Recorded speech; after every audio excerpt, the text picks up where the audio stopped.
سوال یہ ہے غامدی صاحب کہ لوگ، آپ کے علم میں ہوگا، اس وقت ناسا نے مارس کے اوپر قدم رکھا ہے اور نئی دنیا اور نئی دنیاؤں کی تلاش اور دریافت میں انسان سرگرداں ہے، ایک بڑا سرمایہ بھی، خطیر رقم بھی خرچ کر رہا ہے۔ سوال میرا آپ سے یہ ہے کہ قرآن مجید کی روشنی میں کیا اس بات کا کوئی امکان سامنے آتا ہے کہ باقی جگہوں پر بھی زندگی کا وجود یا اس کی بقا کے امکانات موجود ہیں؟ کیا دین کی کوئی ایسی ہدایت ہے جس کی روشنی میں ہم یہ فیصلہ کریں کہ ہمیں وہاں جانا بھی چاہیے کہ نہیں؟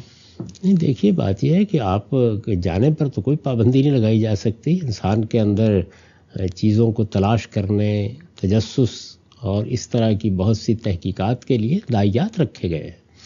انسان ایسے ہی کرتا ہے، اور دنیا میں جب وہ یہ سب کرتا ہے تو اس کے نتیجے میں اپنے لیے بڑی سہولتیں پیدا کرتا ہے، اپنے علم میں اضافہ کرتا ہے بجائے خود علم میں اضافہ۔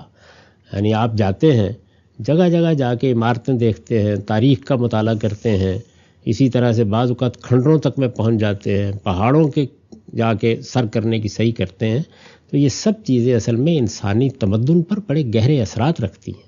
تو اس وجہ سے ان سے روکنے کی کوئی وجہ نہیں ہے۔ البتہ جب آپ کسی چیز پر اپنی قوت، اپنا سرمایہ خرچ کر رہے ہوتے ہیں، اس میں ترجیحات ضرور ملحوظ رکھنی چاہیے۔ یعنی لوگ بھوکوں مر رہے ہوں اور آپ سیر کرنے کے لیے چلے جائیں تو پھر آپ پہ تنقید ہوگی، بجائے خود سیر کرنا، تفریح کرنا یہ کوئی بری چیز نہیں ہے۔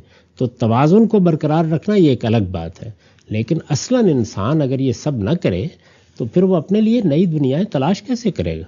یعنی وہ امریکہ ہی میں کیوں آتا؟ خود سوچیے اس بات کو۔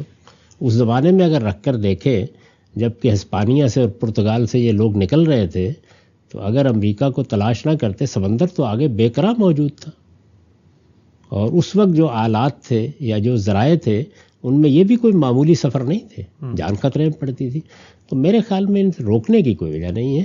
باقی رہ گئی یہ بات کہ دنیا میں کیا کچھ موجود ہے کیا نہیں، ہمارے پاس اللہ تعالیٰ کی جو ہدایت قرآن کی صورت میں ہے اس میں یہ خبر دی گئی ہے ایک موقع کے اوپر کہ یہ جو دنیا تمہیں نظر آتی ہے یہ ایک عالم ہے یا ایک سما ہے، ایسے 7 اور ہیں، اور اسی میں سورہ طلاق کے آخر میں یہ بتایا گیا کہ وَالْأَرْضَ مِثْلَهُنَّ، ایک آباد سیارہ اس میں ہے جس کو ارض کہا گیا ہے، ایسے ہی آباد سیارے ہر کائنات میں موجود ہیں، اور اس طرح گویا 7 ہی آسمان ہیں اور 7 ہی زمینیں ہیں۔